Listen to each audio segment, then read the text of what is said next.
养生哈，不是说你多吃了什么很补的，而是你要尽量去避免那些有害健康的一些行为啊，饮食。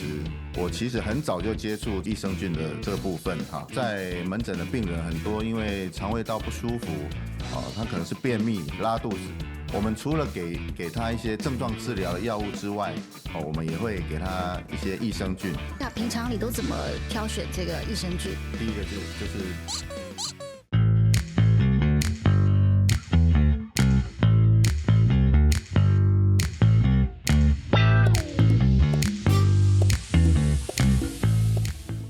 嗨，大家好，欢迎收看超健康，给您全方位的健康资讯。我是 Yuranda 优姐。那今天我们很荣幸的邀请到林阳朝医师。各位亲爱的观众朋友，大家好，我是林阳朝医师。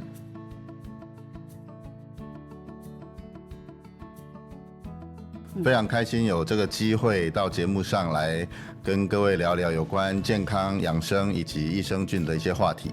就是说现在因为这个科技进步嘛，大家都很重视生活的品质，那也想要活得更长寿。那这个肠道的这个保健呢，跟长寿呢又有一些关系啊。那我们想聊一下，请林医师告诉大家，您平常是怎么做养生的？大家可能都认为医生对于健康、对于疾病都非常的了解，所以医生也都一定很养生哈。不过老实跟你讲，我在大概40岁以前，大概对养生一点概念都没有。什么叫养生哈？在我的观念里面来讲，就是让自己的健康，让自己的身体能够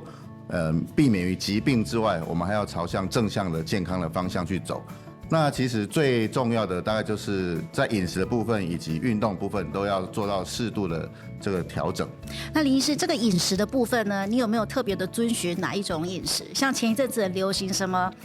五色蔬果啊，或者什么彩虹饮食啊？其实坊间非常多的饮食的配方也好，套餐也好，针对不同的健康需求的族群。那我自己是没有这样的偏好，不过如果按照这个蔬果的摄食来讲，那我们原则上越多样越好。那蔬果一定要足够啊，加上少油炸、少盐，那也不要摄取太多的动物性脂肪。我想这是目前一些主流的饮食建议的方向，这样子。那林医师，你除了在饮食上这个食材的选用之外呢，您有没有另外的在使用类似像优酪乳啊，或者益生菌类的产品呢，在保护你自己的肠道？我其实很早就接触这个有关于益生菌的这个部分哈，然后尤其是在门诊的病人很多，因为肠胃道不舒服，他可能是便秘、拉肚子，有肠燥症的一些状况的时候，我们除了给他一些症状治疗的药物之外，我们也会给他一些益生菌，甚至我会鼓励他，如果你没有自己购买益生菌的这个习惯，那其实你可以补充一些优酪乳、一些发酵的乳品，这些乳品里面也都有一些很好的这个益生菌，可以来帮助我们肠道的健康。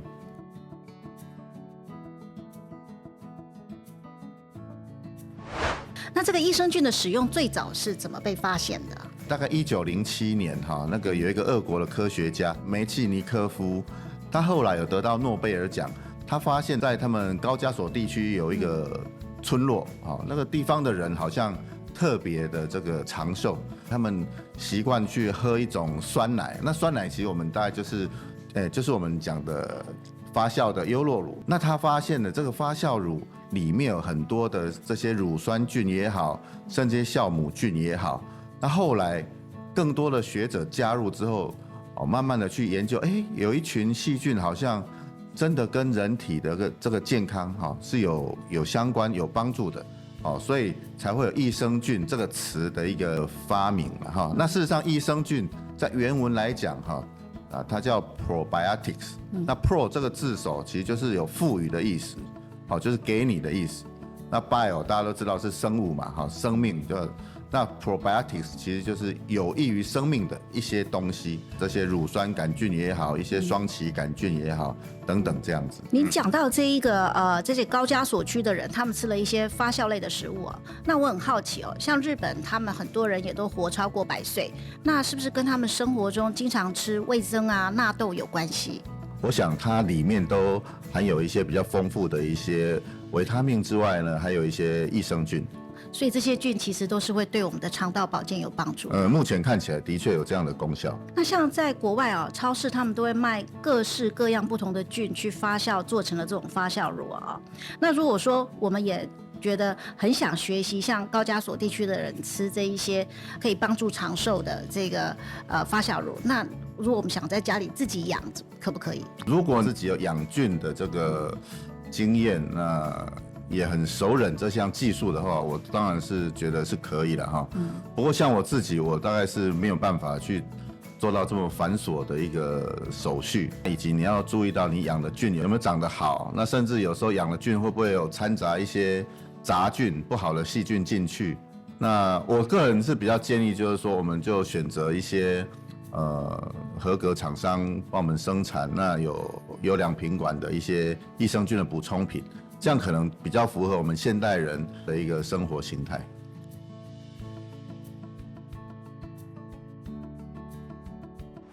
那它到底是怎么样的去连接到这个长寿？它怎么改变我们身体的一些生理状况？益生菌要直接连到长寿，这个其实还目前没有办法这么直接。不过越来越多的益生菌的研究，益生菌的确透过一些机制来达到对于宿主的一些健康上的注意了哈。益生菌在肠道里面，它会产生很多的这有机酸，尤其是一些乙酸、丙酸、丁酸，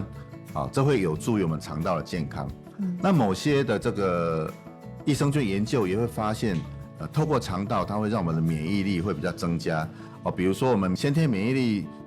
所必须的一些树突细胞、巨噬细胞、B 细胞、T 细胞等等，都会有一些激发的一个效果。那也有一些临床研究，他发现的，在打疫苗的同时，我们给它补充多样的益生菌，其实有一些正面的一个帮助。那另外，其实益生菌也会透过这个肠脑轴来影响到我们的情绪了哈。当然，所以益生菌对于人体肠道有很多的一些功能帮助消化，增强免疫，还有抗发炎，影响我们的一些内分泌等等，都跟我们的这个健康有息息相关。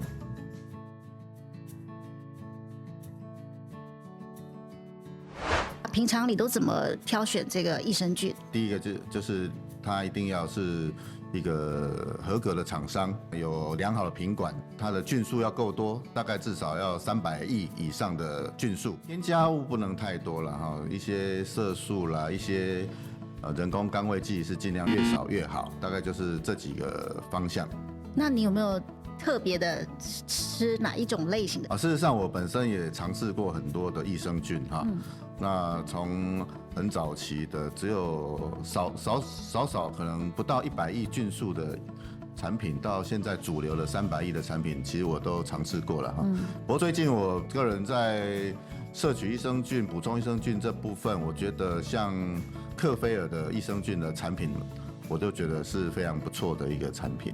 为什么你会特别想要找这个克菲尔的这个益生菌？其实这也是因缘际会了哈，因为去年刚好有朋友他自己有吃这样的一个益生菌，他自己服用之后，他觉得反应还不错哈，对睡眠方面啦、排便方面都有不错的一个效果，所以他来问我说：“这个好不好？哈，那为什么他这个有这么好的效果？”我就研究了一下啦，它其实就是一个 Kefir Milk， 指的就是酸奶。国内这个克菲尔益生菌，它就是针对 Kefir Milk 里面的一些菌株去做适当的挑选，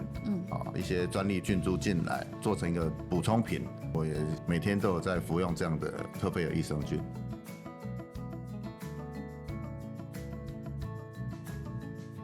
您在临床上你诊治过的病患呢？你看过的这个年纪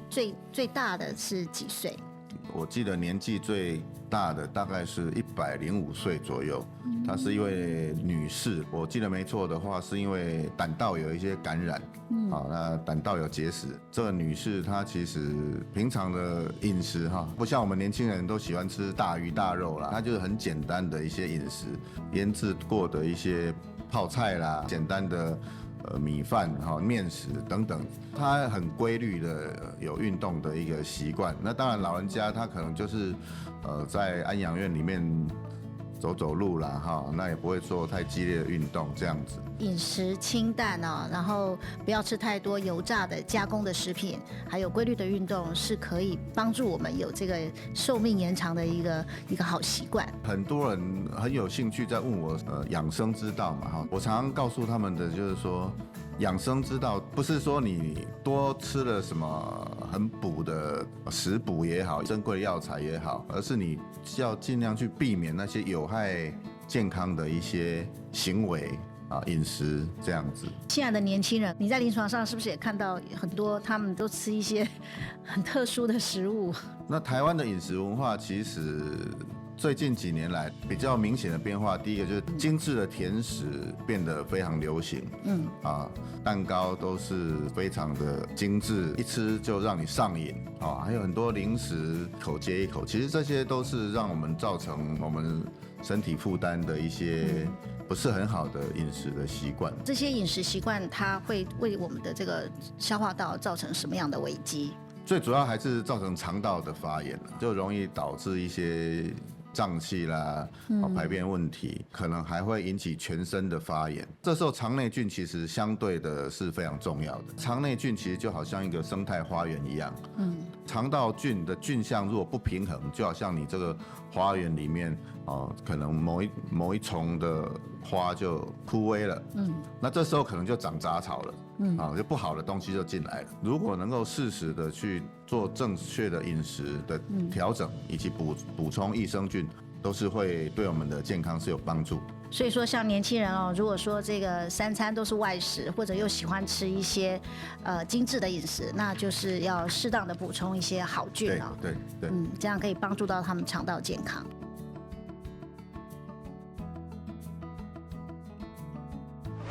今天非常感谢林医师到现场，跟我们大家分享这么多肠道健康还有益生菌的讯息。喜欢我们的朋友们呢，请按赞、订阅、分享、开启小铃铛，并请持续关注我们太阳星的网站。那想要收到更多的健康讯息的，请持续锁定我们的频道。下次见，拜拜。